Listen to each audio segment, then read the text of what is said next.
What's going on, everybody? RJ Ochoa here from SB Nation's bloggingtheboys.com. We hope all is well wherever you are. We hope you're happy, safe, healthy, and that you are excited for Super Bowl 55. That's right, there is one game left in the 2020 NFL season. It will be played between the Tampa Bay Buccaneers, aka the Tampa Bay Buccaneers, and the reigning Super Bowl champion Kansas City Chiefs. It's going to be a fun one, I think. There's going to be a lot of red involved, which I'm not that excited about personally. I am very particular about my NFL uniforms, but either way, the game of it all should be very good, should be very interesting. It's been an interesting playoff so far throughout the NFL. Obviously, the Cowboys have not been a part of it, and that's why we're here today. We're here today to discuss what the Cowboys need to do, or rather what they can learn from the teams that are going to be playing in football's ultimate game in about a week and a half, depending on when you're watching this. Now, one of our recent videos that we did here on our channel was about the impending free agents on the Dallas Cowboys and whether the team should keep them or let them walk away. You are going to see between now and the beginning of free agency a billion top 101 lists, the top 100, top 101 free agents in the NFL, and Dak Prescott is going to be at the top of most, if not all, of these lists. Why is Dak Prescott going to be at the top, if not all of these lists? Because he is a very good quarterback. Quarterback is the most important position in the NFL. If you have a legitimate quarterback, a star quarterback, you have a chance. In fact, look at the four teams that competed in the conference championships. Aaron Rodgers, who lost, obviously. By the way, Aaron Rodgers lost. The Green Bay Packers not going to win a Super Bowl without Mike McCarthy. For what it's worth, this is just a fact. Aaron Rodgers went 1-2 in NFC Championship games with Mike McCarthy, and he is now 0-2 in NFC Championship games without Mike McCarthy. We also discussed recently here whether the Cowboys should be concerned about the success the Packers have had. If you watch the way that Matt LaFleur coached that game in the NFC Championship game, I don't think we should be worried. All right, anyway, moving on. So Aaron Rodgers was the quarterback for the Green Bay Packers, Tom Brady, obviously, for the Buccaneers, Patrick Mahomes, the Chiefs, and Josh Allen for the Buffalo Bills. That is four very good, four legitimate, four-star caliber quarterbacks in the NFL. You have to have one of those to compete. Obviously, there are some exceptions. You look at most recently, Nick Foles with the Philadelphia Eagles 3 years ago, won the Super Bowl. The Eagles are such a functional organization that they fired the head coach. That was a big reason for that. But, ultimately, you need a guy. Sometimes you do catch lightning in a bottle like Philly did, and that's part of the reason why the Cowboys ultimately weren't that competitive this past season. Dak Prescott got hurt. It's so difficult to overcome that, and so hopefully Dak Prescott stays healthy, everybody stays healthy, and the Cowboys are ready to roll in 2021 and beyond. Now, what can the Cowboys take away from these two teams, the Kansas City Chiefs and Tampa Bay Buccaneers, that will in fact be competing for football's ultimate prize? By the by, the Dallas Cowboys will visit both of these teams in 2021. That's right. The Cowboys will visit Tampa Bay, where this game is taking place, actually. The Buccaneers, the first team in NFL history to literally host the Super Bowl, and they will also visit Arrowhead Stadium, the home of the now two-time reigning AFC champions, perhaps the two-time reigning Super Bowl champions. Time will tell. So what can the Cowboys learn from Kansas City? What can they learn from Tampa Bay besides having a city that is two names? Although technically I think Tampa Bay is just Tampa. I find it interesting that we don't refer to Green Bay as green sometimes, but sometimes people refer to Tampa Bay as Tampa, right? It's a weird thing that we've just accepted as a society, and I demand an answer. But let's get back to what matters here, what's important. What can the Cowboys learn from the Chiefs, from the Buccaneers? Obviously, they can learn that you've got to be aggressive. You've got to do a lot of these things and whatever. But let's explore that. That's what we're going to do here today. First things first. If you have Patrick Mahomes, everything is easy in life, as the Chiefs have learned. He has lost basically no games so far in his NFL career. He has started now 3 full seasons in the NFL. He has made it to 2 Super Bowls. He came 1 game shy in the other, and that was because he lost to Tom Brady without ever touching the ball in overtime, as is well known. Patrick Mahomes is the exception. There's nobody like him. Nobody will ever be like him. He is Michael Jordan, whatever you want to call it, whatever analogy. He is perfect. He is incredible, and he is probably going to be a back-to-back Super Bowl champion in 2 weeks worth of time. But what about Patrick Mahomes can the Cowboys learn? All right, because obviously it would be great if Dak Prescott played like him. Dak Prescott is a very good quarterback, but what about this situation can the Cowboys learn? Because think about it. These are two quarterbacks going to be playing in the Super Bowl, in Patrick Mahomes and Tom Brady, that both got we'll call them new deals last offseason. Obviously, Mahomes was under contract with the Chiefs after they won the Super Bowl a year ago, but the Chiefs still handed him an extension. The Chiefs did what most teams that have drafted quarterbacks in the first round have done for a very long time now, basically since the new CBA, or rather the old new CBA in 2011 took hold. It makes the most sense because NFL players, if you did not know this, after their third year in the league are eligible for contract extensions. Now, last year was only Mahomes' second year starting in the NFL, but you will remember that he spent his rookie year in the NFL, the 2017 season, on the bench backing up then veteran Alex Smith. A lot of things have gone full circle here. So the Chiefs obviously had every reason in the world to believe that Mahomes was going to be amazing. They've been proven right. Duh, shocker there. So they gave him a contract worth almost $500 million last year. Very smart move, very wise to get ahead of it. And that's the thing.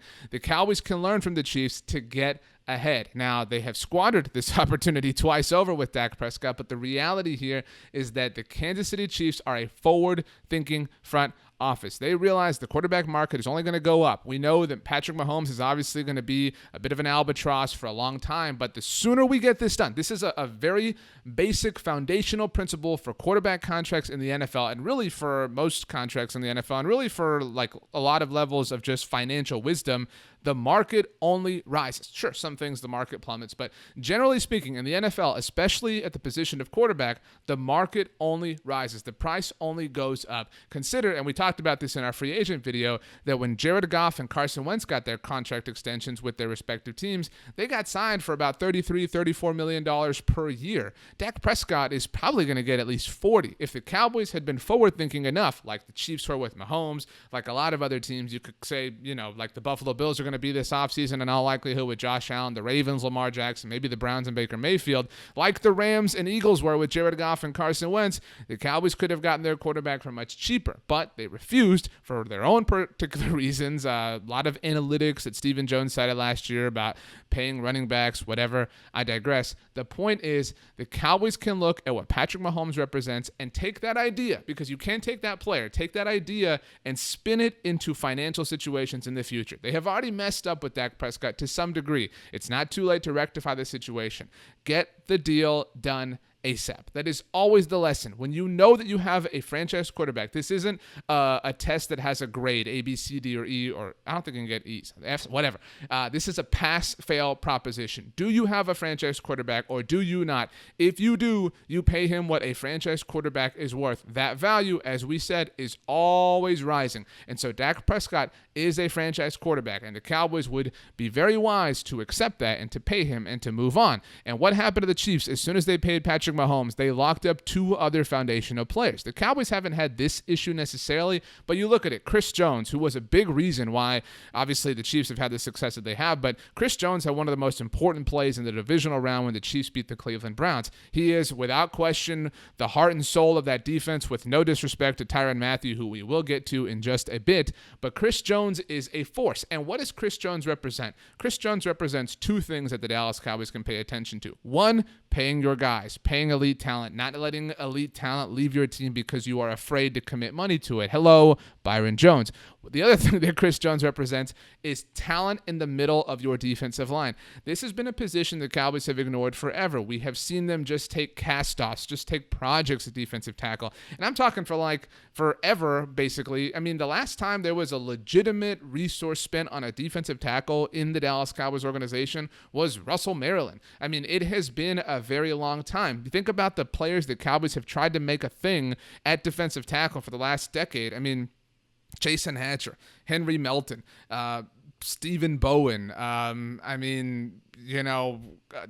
Stephen Paia. You're talking about Antoine Woods. And some of these guys have had legitimate levels of success, but some of these other guys have not. And so you're costing yourself. You look at Tristan Hill was a second-round pick, but that was really telegraphed, and the jury is still a bit out, and he did play well before he got hurt last season. Neville Gallimore played really well his rookie season with the Cowboys after being a third-round pick. Gerald McCoy didn't get a chance, but enough with that. Enough treating this position like it is some, whatever that you can just throw any resource at. Look what the Kansas City Chiefs did. They went and got just a superstar at defensive tackle in Chris Jones, and he makes a difference. But the other thing, again, when you have good talent, Cowboys, don't let it leave. And for what it's worth, all the people who talk about spending money on quarterbacks and I don't want to pay Dak Prescott because we won't have any money left over. Stephen Jones said there's only a little bit of pie and we have to hand out slices to this person, this person. Do you realize that the Kansas City Chiefs literally gave Patrick Mahomes a contract that is worth almost $500 million and that they locked up Chris Jones after that to a big-time contract? They also locked up Travis Kelce to a big-time contract. That's right. The Chiefs were not at all inhibited or prohibited or weighed down by or whatever you want to call it with regards to Patrick Mahomes' contract. There are people that say that the salary cap is meaningless, salary cap is fake, it's a figment of your imagination. The NFL salary cap is a real thing. There is a real finite value that NFL teams are allowed to spend. However, there is wizardry, there is, adjusting, there is rolling over. There are creative ways to work around that. Look at the New Orleans Saints. The New Orleans Saints have been up against the cap for like a decade themselves, and they have always found a way to bring in the talent that they want to bring in. The Chiefs are no different. The Chiefs, again, the point with Travis Kelce specifically does kind of accent the Byron Jones point for me. When you have elite talent, do not let it go. And you know what else? Don't be afraid to go get elite talent. The Chiefs the Chiefs are kind of a very, very, very unique situation. It's so rare, obviously, that you find a player like Patrick Mahomes. It's so rare that you have all these players that flock to want to be with him, that are willing to take discounts. Obviously, in a perfect world, the strategy is you find an all-world quarterback who is a revolutionary guy, and you find a supporting cast that wants to take a discount to be around him, and you win Super Bowls forever. That is the ideal plan, if I'm being honest with you. I don't know why I didn't lead with that. But there are other ways to go about it. And the Buccaneers kind of remind me of the 2015 Denver Broncos. And I think that's a very obvious comp, and it obviously starts with the quarterback. Tom Brady, obviously a free agent acquisition for the Buccaneers, the way that Peyton Manning was for the Denver Broncos. Unlike that situation where it took Peyton Manning 4 seasons to get to the Super Bowl with the Broncos, Tom Brady has accomplished that in year number 1 with Tampa Bay, a.k.a. Tampa, a.k.a. big shocker. Tom Brady is a really good football player and helps everybody around him be even better. But here's the thing about what Brady represents for the Bucs is they did it. They went out and they weren't afraid. The Bucs were not afraid of the challenge of spending money, of going after talent, of gathering all these people together and honestly listening to their quarterback. Because while Tom Brady is Tom Brady and nobody else is Tom Brady and nobody else carries the experience or the hold that he does and the eye for talent, whatever you want to call it, Tom Brady is an exception in a billion different ways. The reality is that the Buccaneers said, okay, we've got Tom Brady. This is awesome. But what can we do? What other talent can we add? Because the Buccaneers could have rested on their laurels, right? Think back to the beginning of the season, the beginning of the offseason, rather, when Tom Brady first joined the Bucs. Everybody said, okay, this offense is immediately going to be awesome. Tom Brady's going to be there. Ronald Jones has shown some signs of explosiveness. They've got Chris Godwin. They've got Mike Evans. They've got O.J. Howard, the former first-round draft pick. They're good. And the Bucs said, no, thank you. We are not going to rest. We are not going to chill. We are going to get as many people as we possibly can, as many people that Tom Brady seemingly wants around him, and they're all going to be of some legitimate use to us at one point or another, because who cares? It's just money. And obviously the first domino to fall in this capacity was Rob Gronkowski. Tom Brady, look, it's again, this is such an easy idea, right? Just go get a player as talented as Rob Gronkowski. Here's the thing. Rob Gronkowski, not exactly, his prime version of himself these days. Rob Gronkowski has definitely had important and critical moments for the Buccaneers this season, and if the Brady-Gronk thing is anything that it ever has been, it is very predictable that Gronk is going to catch the game-winning touchdown in the Super Bowl. I digress, a topic for about a week from now. But this, again, represents the idea that the Buccaneers say, you know what, Tom, you want Gronk? We're going to go get him. We're going to trade for him, actually, because we're going to pull him out of retirement. We don't care what it takes. We're going to listen to you. We are completely all in on what you want, what you see, what your vision for our team is, and we are going to listen to that, and we are going to take all of it and make it all happen. And look at it. I mean, Tom Brady was not spectacular in the NFC Championship game. From an individual statistical perspective, he was certainly very good. He obviously had a lot of help on the defensive side of the ball. We are going to get there, I promise. But there is a level of comfortability that obviously Tom Brady has with Rob Gronkowski that has been evidenced by their careers together. And again, we talk so much about how the Cowboys can't even get a deal done with Dak Prescott. The Buccaneers paid Tom Brady in a way that the Patriots hadn't in a long time, and then they said, fine, you want a Gronk to keep you comfortable? That's fine. We'll go get him. Whatever you like, Tom, that's what we're about. And it is such a different disposition in terms of the perception that the organization has of their quarterback. And so in that respect, what Gronk represents to me is go make your guy comfortable. Go get what he likes. And for all we know, the Cowboys kind of have done this because the Cowboys traded for Amari Cooper, and they deserve a lot of credit for that. And that really, really, really kind of helped Dak Prescott obviously find himself in the player that he's become over the last couple of years. And to that point, the Cowboys obviously also drafted Michael Gallup a few months before they traded for Amari Cooper. And the Cowboys this past draft, which is now almost a year ago, as crazy as time is, drafted CeeDee Lamb. So the Cowboys aren't necessarily bad at surrounding their quarterback with talent. And you look at what the Bucs did with Gronk and even Antonio Brown. I think that this is where, of the things that the Cowboys should try to emulate or try to take away from the Chiefs and from the Buccaneers from a roster construction standpoint, I think this is where they are closest to either team, because the Cowboys are not struggling to find Dak Prescott help on offense. They have built one of the more talented offensive rosters in the NFL, where the struggle lies is on defense. And again, Antonio Brown, this is a very particular example. These are very particular situations, both in KC and Tampa Bay. But again, Antonio Brown represents this idea of somebody Tom Brady likes, somebody that even though the Buccaneers at the time of acquiring Antonio Brown already had Mike Evans, already had Chris Godwin, already had Rob Gronkowski, and goodness gracious, O.J. Howard, no disrespect to the former first rounder, and Ronald Jones, and even signed Leonard Fournette. The Bucs just said, who cares who wants to join the bandwagon? Everybody get on, because the more the merrier. And while Antonio Brown didn't play in the NFC Championship game, he has again added an element to their offense that is important. Is it season defining? No, but it is still part of the overall picture, part of the overall process, and something that the Cowboys, again, I think that they have already kind of learned this lesson, but something that they need to continue and really to apply on the defensive side of the ball, which leads me, of course, to Tyrann Mathieu. How could we start anywhere else except for the player that the Cowboys deemed was not a scheme fit? You will recall that following the 2017 season, the Arizona Cardinals, who used to have Bruce Arians as their head coach, by the way, said goodbye to the Honey Badger, and he was a free agent, and it was very interesting to see where he was ultimately going to end up. This was, of course, right after Earl Thomas told the Cowboys to come get him, which does feel like a long time ago, and feels like yesterday, and feels like today, because that's the way that story has gone on forever. The Cowboys were very infamously in the Bahamas when it came to, Tyrann Mathieu's free agency and his interest from different NFL teams. Again, they said he was not a scheme fit, and all Tyrann Mathieu has done is ball out for the Houston Texans in that lone year, leverage that one-year deal into, some legitimacy, where he landed with the Kansas City Chiefs following Patrick Mahomes' ascension and rise into the NFL, and he has been awesome. He has been incredible, and he has really changed what that defense is able to do. The Buffalo Bills had one of the best offenses in the NFL this past season, but Tyrann Mathieu was able to stifle them and help mitigate the overall process that kept Buffalo in check, that allowed for his offense to keep piling on. It sure would be nice if the Cowboys had that, right? I mean, this is maybe the one that I'm the most hung up on.